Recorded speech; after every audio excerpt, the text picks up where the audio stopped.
Hi.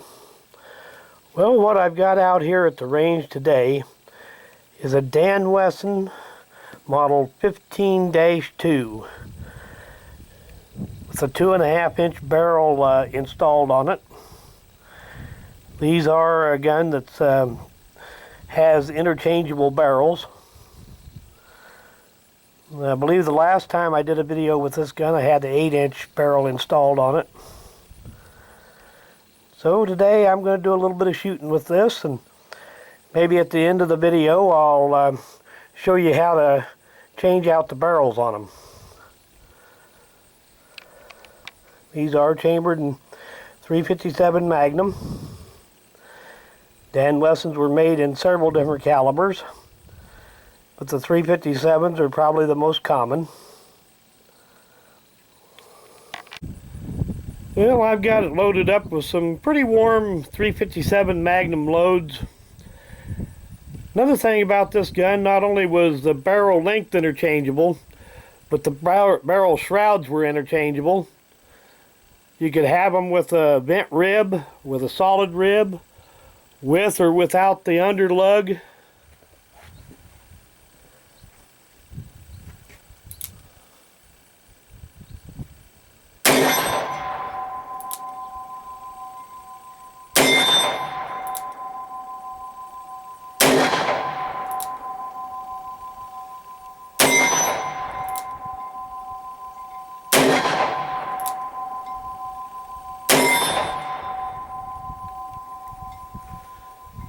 The rubber grips help some with the recoil. Recoil's not terrible bad even with a short barrel. Load up some 38s in it and try some of them. These guns look a lot like a Smith & Wesson, but the internal lock work is really different. Coil mainspring instead of a flat mainspring like the Smith & Wessons. Uses a transfer bar safety like a Ruger. Cylinder turns to the right like a Colt, whereas a Smith & Wesson always turns to the left. Got it loaded up with some 38s.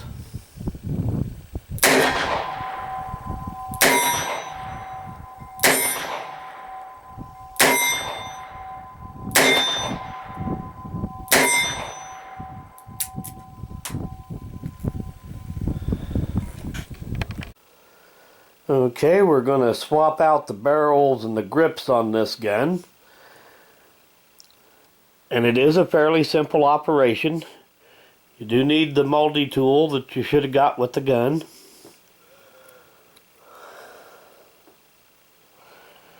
Need a 6/1000 feeler gauge. Now this here is the tool for removing the barrel nut. As you can see here, there is notches in the nut, corresponding here with the notches in your tool. Line that up.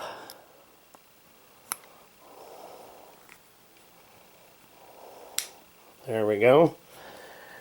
Turn it counterclockwise to remove it.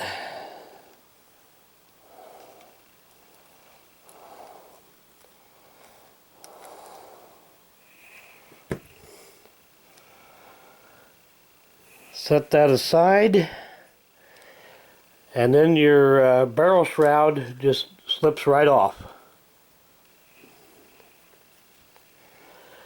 And at that point, there's no more tension on the barrel threads here, so you can just unscrew the barrel straight out of the frame.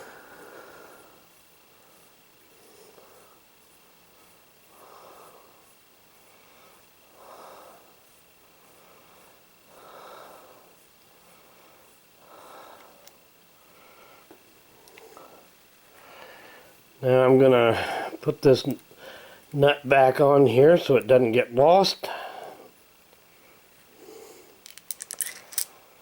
And set that aside. Now on the 4-inch barrel here, we'll remove the nut from the end of it. Not the easiest thing to do, reaching around a camera to do this. And we're going to thread the barrel into the frame. Of course, you got threads on each end of the barrel. The end with the most threads, of course, goes into the frame.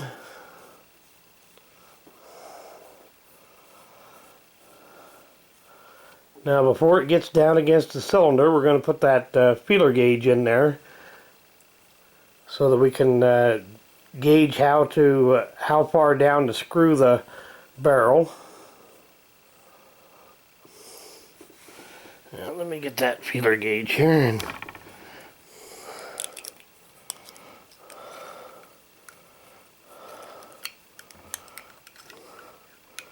slip that in there like that, and then just turn the barrel down against it. You don't want it to have it tight, just run it down against it. Now you see this pin right here? That lines up with a hole in the barrel shroud to line up your barrel shroud. Set that on just like that. Take your barrel nut, start it on, get your tool and tighten it down. And you want it good and snug, but you don't want to make it terribly tight. You want to have it snug enough that it's not going to come loose, but you don't want to have enough pressure on it that you're going to damage the threads or anything like that. Then we will pull this feeler gauge out of there, and we should have a gap between the cylinder and the frame. I can see a decent gap there. I don't know if it shows up on the camera well enough or not. Then we're going to work the action a little bit. Make sure it's got enough room to move without binding.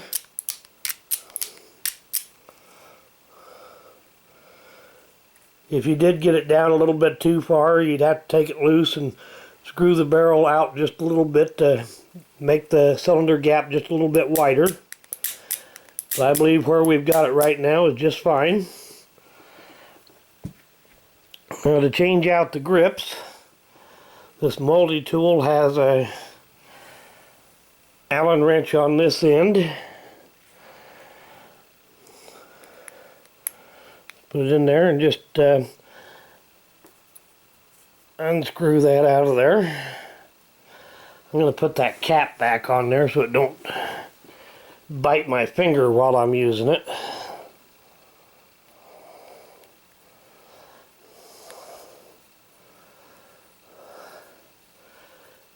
And it is the grip screw does have a lot of threads on it, so it takes a little bit to get it out of there. Now, the Dan Wesson guns don't have a actual grip frame. They have, I suppose, what you would call a grip lug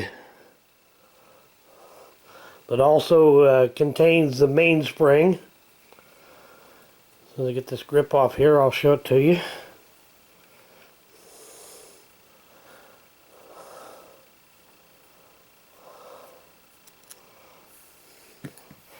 Once you've got the screw out, you can just pull the grip straight off.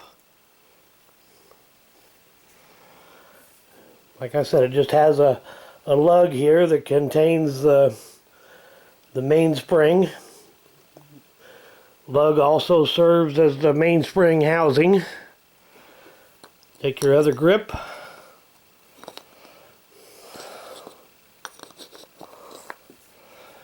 Slide it on there.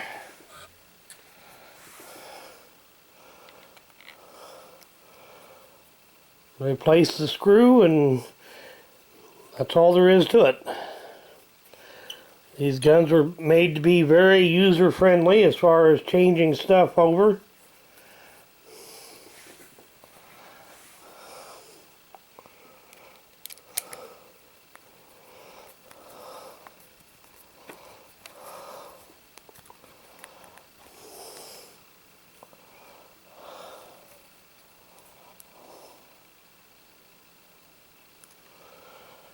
And you're done. That's all there is to it. That little protector back on there. And you're all set with a new barrel length. Now at one time, you could order any kind of barrel you wanted. I believe they even made these clear out to a 15-inch. But it was a neat idea. You could have one gun that you could change the barrel length out on. Short barrel for a carry gun. Long barrel for target or hunting. Or just whatever you wanted. But that's about all there is to it. Thanks for watching.